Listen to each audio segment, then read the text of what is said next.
There's a kind of suffering nobody warns you about. Not the aching joints or the quiet house. Something deeper.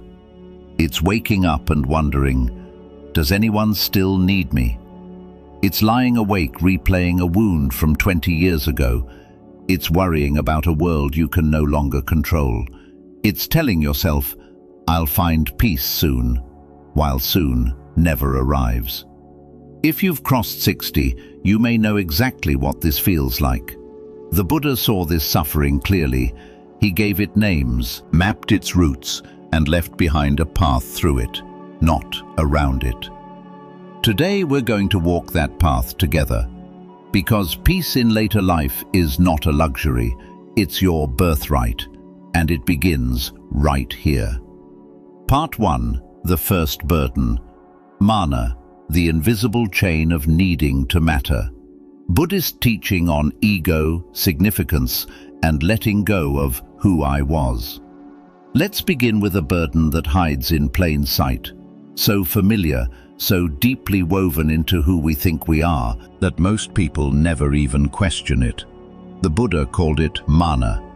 In Pali, the ancient language of early Buddhist scripture, Māna refers to a deeply rooted sense of self-comparison, the need to measure oneself against others, the hunger to be seen as significant, to matter, to be respected, acknowledged, remembered.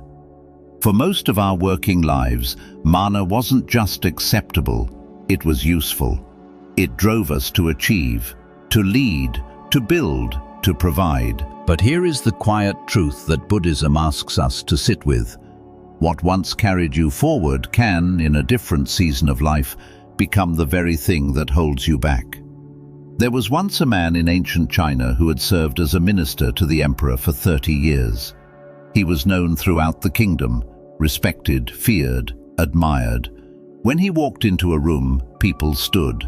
When he spoke, silence fell. Then the emperor passed away. A new ruler came, and quietly, graciously, the old minister was asked to retire. He returned to his village. And at first, he carried himself the same way, back straight, voice commanding, expecting the same deference he had always known. But the village farmers did not bow. The children did not step aside. The young men looked through him as though he were made of morning fog. Burning with humiliation, he traveled to a Zen monastery in the mountains and demanded to see the master. The master welcomed him warmly, invited him to sit, and began pouring tea. The minister held out his cup. The master poured and kept pouring. The tea overflowed, streaming across the table onto the minister's robes. "Stop! The cup is full. It can hold no more." The master set down the teapot and looked at him calmly. "Yes," he said, "and so are you. You are so full of who you used to be that there is no room for who you might become. Until you empty the cup, nothing new can enter." The minister sat in silence for a long time. That story lives in the chest, doesn't it? Because so many of us, especially those who spent decades being someone important, carry a full cup into retirement, full of titles, full of roles, full of the identity we built through decades of striving. And when the world stops reflecting that identity to us, the emptiness feels unbearable. So we grip tighter. We bring up past accomplishments in conversation.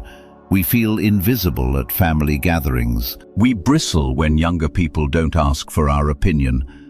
This is Māna, not vanity, not weakness, just a deeply human need for significance that has lost its natural outlet. Think of a retired surgeon, someone who for 40 years walked into operating rooms where every person deferred to her judgment. Now she attends her grandchild's school event and nobody knows her name. She's just Maya's grandmother. The sting she feels isn't pettiness, it's the withdrawal of something that for decades felt like oxygen. The Buddha teaches us something radical here. He says, "True dignity is not given to you by others. It cannot be taken from you by retirement, by age, or by the world's forgetfulness. In the Dhammapada, verse 160, by oneself one is purified, by oneself one is defiled. Purity and impurity belong to oneself.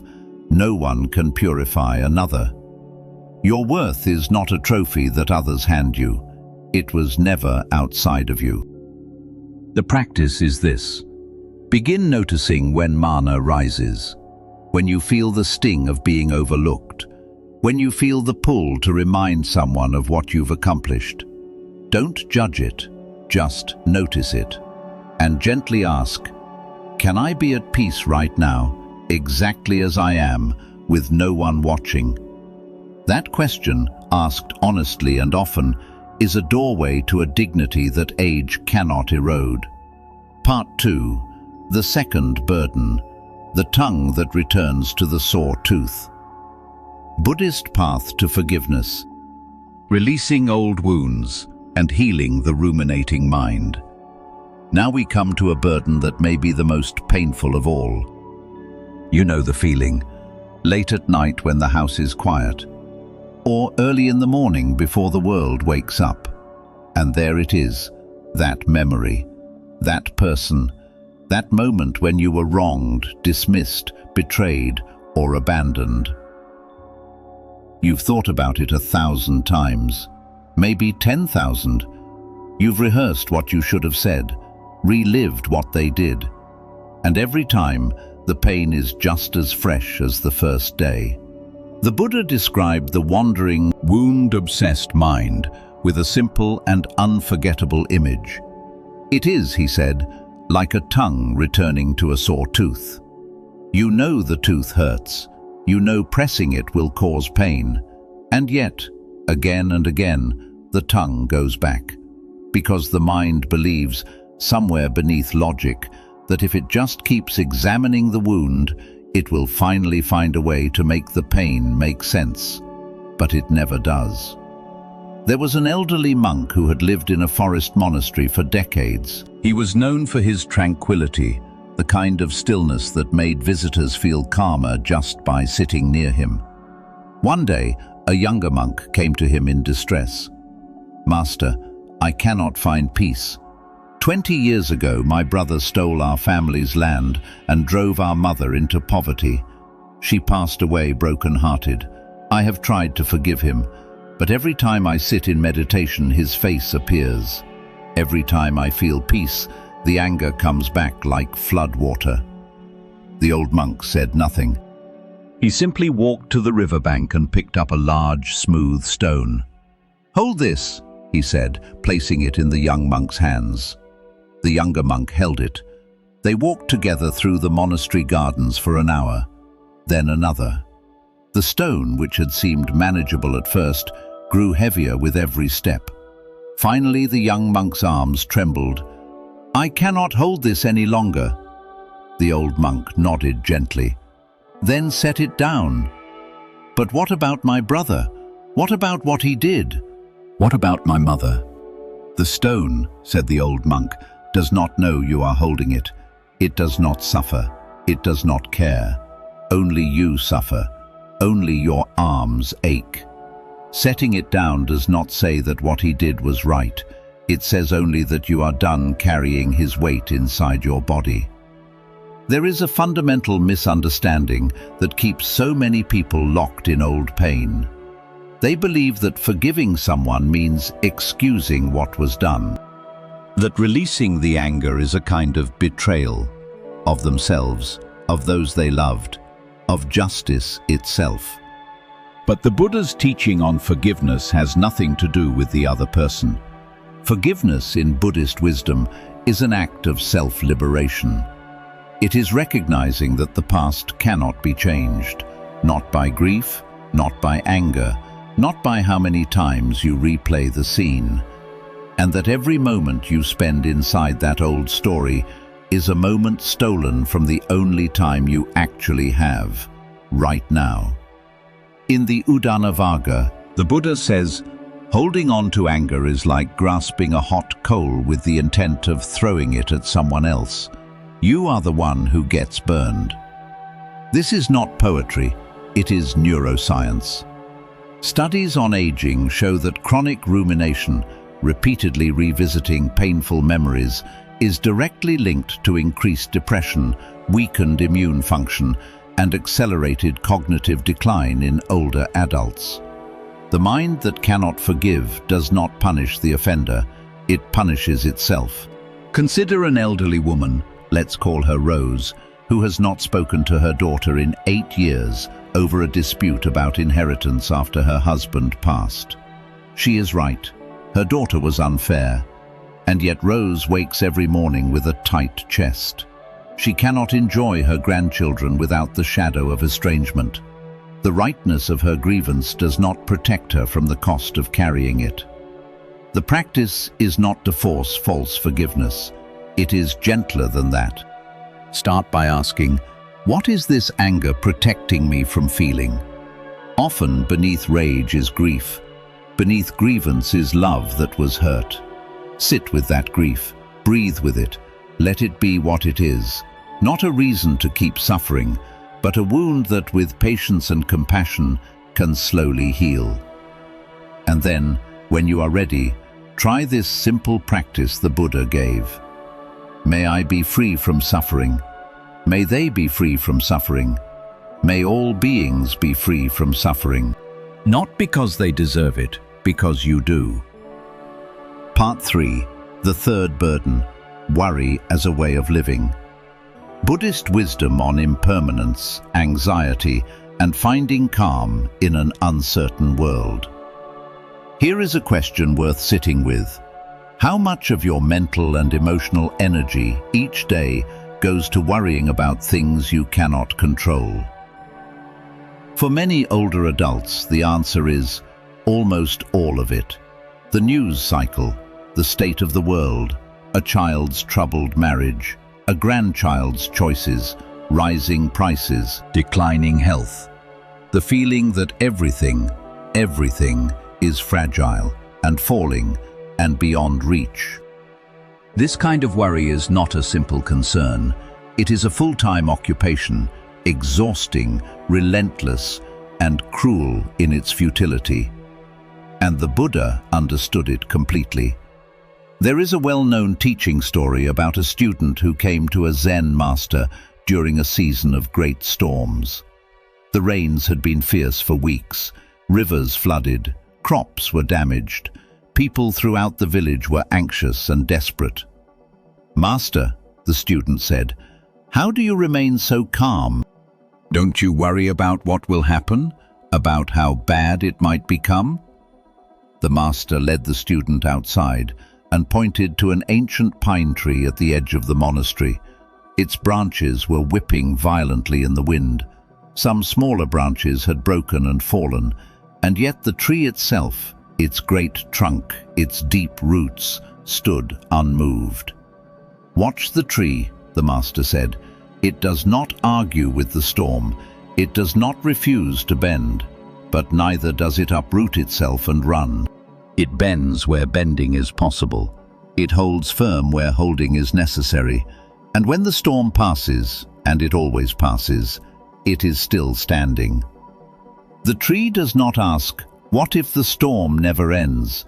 It simply lives through today's storm, and that is enough. There is a teaching in Theravada Buddhism called the 2 arrows. When something painful happens, a loss, a diagnosis, a piece of frightening news, the Buddha says we are struck by an arrow. That first arrow is real, it is pain, and it is unavoidable. But then most of us immediately reach for a second arrow and shoot it into ourselves. Why is this happening? What if it gets worse? What will happen to my family? I should have done something different. This is unbearable. The second arrow, the worry, the catastrophizing, the mental spiraling, is always optional. And it always causes more suffering than the first. This doesn't mean we pretend problems don't exist. Wisdom requires that we face reality. But there is a profound difference between clear seeing and endless worry. The Stoic philosopher Epictetus whose teachings run remarkably parallel to Buddhist thought, offered this simple but transformative framework. Some things are within our power, others are not. What is within your power? Your response, your choices today, your words to the people you love, your practice, your small daily actions. What is not within your power? The economy, other people's decisions, the illness that may or may not come, the political situation, the weather. Buddhist practice invites us to make this distinction clearly, honestly, and often. Think of a grandfather named Thomas who, since retiring, spends 3 to 4 hours each day watching alarming news coverage. He lies awake at night worrying about wars, about his adult children's finances, about things 10,000 miles away and 10 years in the future. His body is tense. His conversations have become heavy. He is suffering, not because of what is happening to him, but because of what he is imagining might happen. The practice here begins with one honest question, asked gently each time worry arises. Is this something I can influence today? Yes or no? If yes, act. Write the letter, make the call, take the step. If no, breathe. And offer this ancient teaching to yourself. This too shall pass. I cannot stop the river, but I can stop drowning myself in its current. The Dhammapada, verse 21, offers us this. Appamado amatapadam. Heedfulness is the path to the deathless. Heedlessness is the path to death. To be heedful is not to be hypervigilant, it is to be present, alive to this moment, clear-eyed about what is real, and free from the tyranny of imagined catastrophe. If these words are landing somewhere deep, if you feel seen right now, please take a moment to subscribe to the Buddha Coha channel. Every week we bring you wisdom like this, gentle, honest, and grounded in the timeless teachings of the Buddha. And if this video is speaking to someone you love, share it with them. Sometimes the right words, at the right moment, change everything. Part 4, the fourth burden, when things settle down. Buddhist practice of appamada, spiritual diligence, mindfulness, and why now is the perfect time. And now we come to perhaps the most heartbreaking burden of all, not because it is dramatic, but because it is so quiet, so reasonable sounding, so easy to believe. It sounds like this. I'll start meditating when things settle down. When the grandchildren are less demanding, I'll have time to sit quietly. When my health improves, I'll look into these teachings. Soon, not now, but soon. This is the most gentle-sounding way that the mind keeps itself from peace, and it is, the Buddha warned, one of the most dangerous. There was once a lay person who visited the Buddha and said, "Blessed One, I want very much to practice, but my life is so full, my business, my family, my responsibilities. When I am older and things are quieter, I will devote myself to the path." The Buddha was quiet for a moment. Then he asked, "Tell me, friend, if you were walking through a forest and you heard a tiger behind you, would you say, 'I will run when things settle down'?" The man laughed nervously. "No, of course not." "Then why," the Buddha said gently, "do you say this to impermanence?" There is a Pali word, appamada, that the Buddha considered so important that it became his very last teaching. As he lay dying beneath the sal trees, surrounded by his closest disciples, his final words were, "All conditioned things are impermanent.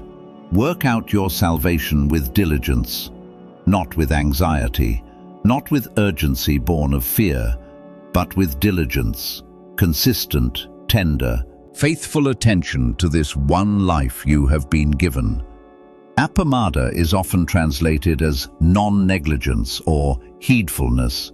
But perhaps the most alive translation is this: showing up for your own inner life. And here is a truth that Buddhism holds with both hands. Later life is not a spiritual disadvantage. It is a profound spiritual ripeness.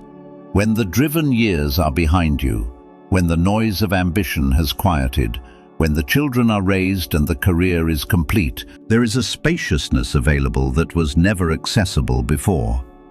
The grief of aging, the confrontation with impermanence, the loosening of identity, these are not obstacles to awakening. In Buddhist understanding, they are invitations. The poet Rainer Maria Rilke wrote, "The only journey is the one within." And the later years, if we allow them to, become the most fertile ground for that inward journey. Think of a woman named Eleanor, 72 years old, recently widowed, living alone for the first time in her adult life. The silence of her house at first felt like punishment, but a neighbor gently suggested she try 5 minutes of mindful breathing each morning, just 5 minutes. Eleanor thought it sounded almost embarrassingly small, but she tried it. And something happened in those 5 minutes that she hadn't expected. She felt herself. Not the widow, not the mother, not the retired teacher, just herself. Breathing, alive. 5 minutes became 10, 10 became 20, and within 3 months, Eleanor described something she had never felt in her busy decades of life. A peace that didn't depend on anything going right. The practice here is beautifully simple. It asks only for honesty and a willingness to begin.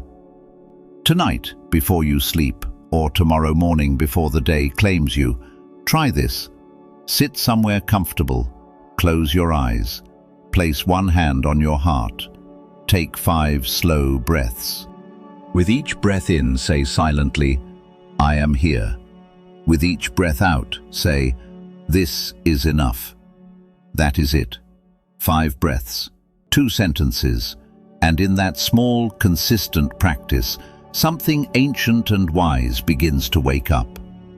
The Satipatthana Sutta, the foundational discourse on mindfulness, begins with this declaration: "This is the direct path, for the purification of beings, for the overcoming of sorrow and lamentation, for the ending of pain and grief, for walking on the path to peace," namely, the 4 foundations of mindfulness. The direct path, not the distant path, not the path reserved for monks and scholars and those with uncomplicated lives. The direct path, available to you, right now, exactly as you are. Part 5. The integration, carrying all 4 lessons together. Buddhist peace in later life, wisdom, wholeness, and the gift of the present moment. So let us hold these 4 teachings together, not as a list of problems, but as a map of liberation. Māna, the need to matter, to be seen, to be recognized, can soften into something more beautiful, the quiet confidence of a person who knows their worth without needing the world to confirm it. The tree that no longer needs to prove it is tall. It simply grows. The ruminating wound, the old grievances carried like river stones, can be gently, compassionately set down. Not because the past was acceptable, but because you deserve to live in the present.